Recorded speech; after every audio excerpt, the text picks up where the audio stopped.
नमस्कार, times of Swaraj में आप सबों का स्वागत है और मैं हूं संतोष सिंह। और आज हम टाइम्स ऑफ स्वराज में बात कर रहे हैं कि हाल के दिनों में नीतीश कुमार का उत्तराधिकारी कौन होगा, इसको लेकर उनके दल के अंदर भी, उनके जाति के अंदर भी और उनके आसपास रहने वाले लोगों के बीच भी उनके उत्तराधिकारी को लेकर काफ़ी बहस तेज हो गई थी। कौन होगा उनका उत्तराधिकारी? मनीष वर्मा को तो जिम्मेवारी नहीं देंगे, अपने संजय झा को तो नहीं दे देंगे। कई तरह की चर्चाएं हुई और हर चर्चा कुछ दिनों के चलने के बाद फिर दूसरे नामों की चर्चा शुरू हो जाती थी। मनीष वर्मा के राजनीति में आने से के बाद ये चर्चा और जोर पकड़ने लगी कि आखिरकार नीतीश अपने स्वजातीय वीआरएस लिए हुए आईएएस अधिकारी मनीष वर्मा को तो कहीं अपना अधिकारी नहीं नियुक्त कर रहे हैं, क्योंकि उनका पार्टी में प्रवेश के दौरान जिस तरीके से पार्टी के अंदर कई तरह के विरोधाभास सामने आए, इसके बावजूद भी उन्हें पार्टी में शामिल कराना, फिर उनके घर जाकर संकेत देना कि मनीष वर्मा पॉलिटिकल जो कुछ भी डिसीजन होंगे उसमें इनकी सहमति जरूरी है, इस तरीके का संकेत देना, बहुत सारी चीज़ें इसी सामने आई।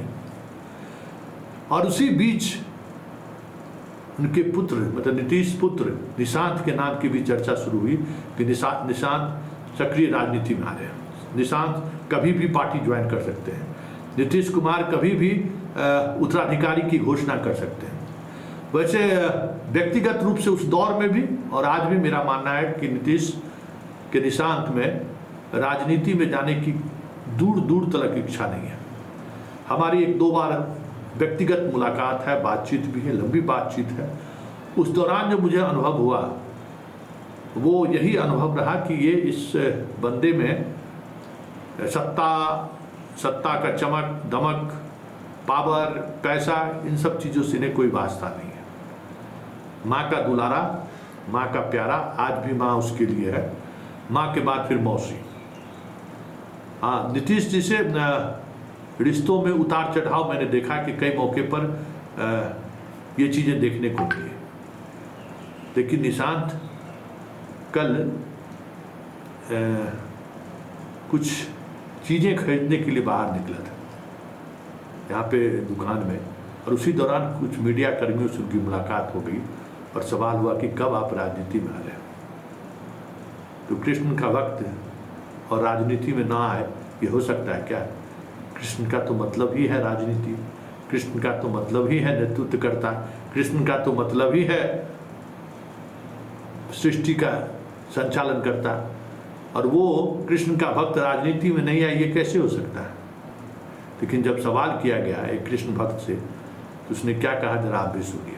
अभी मैं आध्यात्मिक दृष्टिकोण से आया हूँ। जो मोबाइल पे मैं हरे रामा हरे कृष्णा सुनता हूँ, तो उसके लिए स्पीकर खरीदने आया हूँ ताकि उस पर और अच्छा से सुन सकूँ। जी सर, कहा जा रहा था कि निशांत जी आएंगे राजनीति। अरे चलो सर, आध्यात्मिक पद पे चल रहा हूँ, ठीक है। तो सुन लिया, वो अध्यात्म की तरफ बढ़ रहा है। और वो अध्यात्म क्या है? राधे कृष्ण। मतलब ये प्रेम का भी पुजारी है और एक ऐसी शक्ति का भी पुजारी है जिसने महाभारत गीता के माध्यम से दुनिया को संदेश दिया कि हम आप कौन हैं, हमारी आपकी पहचान क्या है, हम आप क्यों आए हैं, किसके लिए आए हैं और मैं कौन हूँ। ये सब कुछ गीता के माध्यम से उन्होंने लोगों तक जता दिया है।